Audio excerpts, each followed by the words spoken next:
ఓం నమః శివాయ.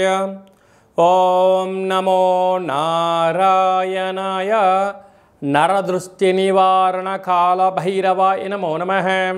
ఓం కాళకాలాయ విద్మహే కాళాతీతాయ ధీమహి తన్నో నరదృష్టి నివారణ కాళభైరవ ప్రచోదయాత్. హరి ఓం. ఓం మహాదేవ్యై చ విద్మహే విష్ణుపత్ని చ ధీమహి తన్నో మహాలక్ష్మి ప్రచోదయాత్. హరి ఓం.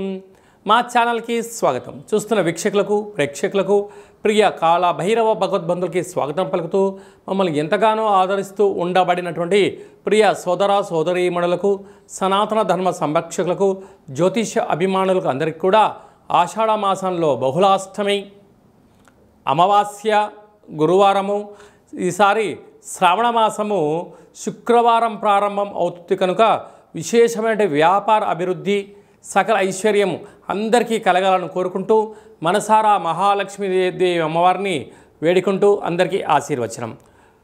16/7/2025 నుండి 31/7/2025 వరకు పుట్టినటువంటి వారందరికీ కూడా ముందస్తుగా జన్మదిన శుభాకాంక్షలు.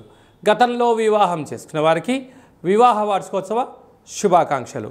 ద్వాదశ రాశుల్లో గ్రహ గమనాల్ని ఒకసారి వీక్షింపచేద్దాం. వృషభ రాశిలో శుక్ర భగవానుడు స్వక్షేత్రం సంచార స్థితి. మిథున రాశిలో దేవగురు బృహస్పతి సంచార స్థితి. కర్కాటక రాశిలో రవి బుధ సంచార స్థితి, బుధాదిత్య రాజయోగము. సింహరాశిలో కుజుడు మరియు కేతు సంచార స్థితి. కుంభరాశిలో రాహు సంచార స్థితి. మీనరాశిలో శని భగవానుడి యొక్క సంచార స్థితితో ద్వాదశ రాశుల్లో గ్రహ గమనాలు ఈ విధంగా ఉన్నాయి. మేషరాశి వారు ఈ గురు పుషార్క యోగ సందర్భంగా ఒకవైపు ఏలనాటి శని ప్రారబ్ధ సంచార స్థితి, మరొకవైపు అర్ధాష్టమ రవిబుధ సంచార స్థితి దోషం ఉన్నప్పుడు ఎలా తొలగించుకోవాలో ఈ వీడియోలో సవివరంగా సంపూర్ణంగా తెలుసుకుందాం. మేషరాశిలో ఏ నక్షత్రాలు వస్తాయిగా? అశ్విని నక్షత్రంలోని 4 పాదాలు, భరణి నక్షత్రంలోని 4 పాదాలు, కృత్తికా నక్షత్రంలో 1 పాదం కలిపితే మేషరాశి. మేషరాశి యొక్క అధిపతి కుజ భగవానుడు. వీరికి 2వ స్థానంలో శుక్రుడు స్వక్షేత్ర సంచార స్థితిలో ఉండడం వలన ఉన్నతమైన విద్య, ఉద్యోగము, వ్యాపారము, బంగారు ఆభరణాలు, షేర్లు, క్రయ విక్రయాలు యోగదాయకం.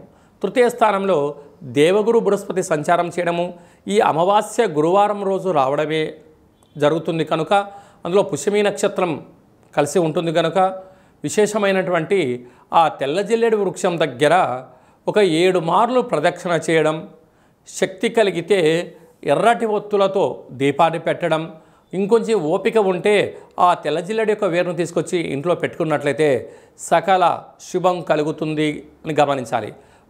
ఒకవైపు అర్ధాష్టమ రవి, అర్ధాష్టమ బుధుడు అంటే బుధాదిత్య రాజయోగం ఉండడం వలన ఈ ప్రదక్షిణ, ఈ దీపం ఆ వినాయకుని తీసుకొచ్చి ఇంట్లో పెట్టుకోవడం వలన ప్రభుత్వ ఉద్యోగం రావడం, ప్రభుత్వ ఉద్యోగులతో మంచి సఖ్యత పెరగడం, ఉన్నతమైనటువంటి స్థితికి ఎదగడం జరుగుతుందని చెప్పి కూడా గమనించాలి. పంచమ స్థానంలో కుజుడు కేతు సంచార స్థితి ఉండడం వలన పిల్లలు, అభివృద్ధి, ఐశ్వర్యము, ఆనందానికి కుదవలేదు అని చెప్పి కూడా గమనించాలి. ఏకాదశంలో రాహు. మీరు ఏ పని చేసినా కూడా గుప్తంగా అంటే ఎవరికి చెప్పకుండా అంటే వీలైనంత వరకు పని విజయం సాధించేంత వరకు 3వ కంటికి తెలియకుండా పనులు సాధించగలిగితే శత్రువులను తగ్గించుకుంటారు. మీ యొక్క రాశి నుండి వ్యయంలో శని భగవానుడు ఖర్చు స్థానంలో ఉండడం వలన మీ జన్మ నక్షత్రం రోజున అష్టమి అమావాస్య తిథుల యందున దూరవాయు జల ప్రయాణాలు పెట్టుకోవద్దు. కారణం ఏమిటి అనగా శని భగవానుడు వ్యయంలో ఉండడం వలన అనవసరమైన ఖర్చులు, వాహన ప్రమాదాలు పొంచి ఉన్నాయి. ఇలాంటి కాల సమయంలో మీరు ఆ శ్వేతార్క గణపతి భగవంతుడు ముందర కుష్మాండ దీపాన్ని వెలిగించి దీనిని ఎవరికైనా మీరు దానం చేయగలిగినట్లయితే మీరు ఏదైతే అనుకుంటున్నారో అన్నింటా విజయం మేషరాశి వారి సొంతం అవుతుందని చెప్పి కూడా గమనించాలి.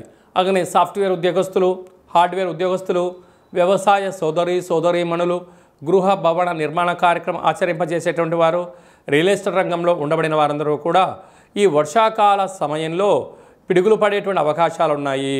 చెట్ల కింద ఉండడం దయచేసి చేయొద్దు.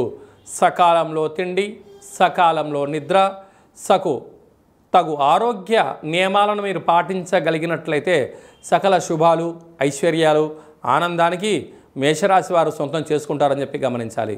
వీలైనంత వరకు మౌనంగా ఉండండి, శాంతంగా ఉండండి. ఇంత యోగా కానీ, ఆసనం కానీ, మెడిటేషన్ కానీ చేసే ప్రయత్నం చేయండి. ప్రతిరోజు మీరు భోజనం చేసేటువంటి కాల సమయంలో మధ్యాహ్నం పూట కాకులకు ఒక ముద్ద ఆహారాన్ని పెట్టడం వలన సకల నరదృష్టి, శత్రుదృష్టి తొలగిపోతుందని చెప్పి కూడా గమనించాలి. అదే కాకుండా శక్తి కలిగితే ఒక నరదృష్టి నివారణ కొబ్బరికాయను ఏర్పాటు చేసుకొని ఆ కొబ్బరికాయతో మీరు దిష్టి తీసి పగలగొట్టినట్లయితే సకల దృష్టి దోషం తొలగి ఐశ్వర్యానికి, ఆనందానికి మేషరాశి వారు కేంద్ర బిందువు అవుతారని చెప్పి కూడా గమనించాలి.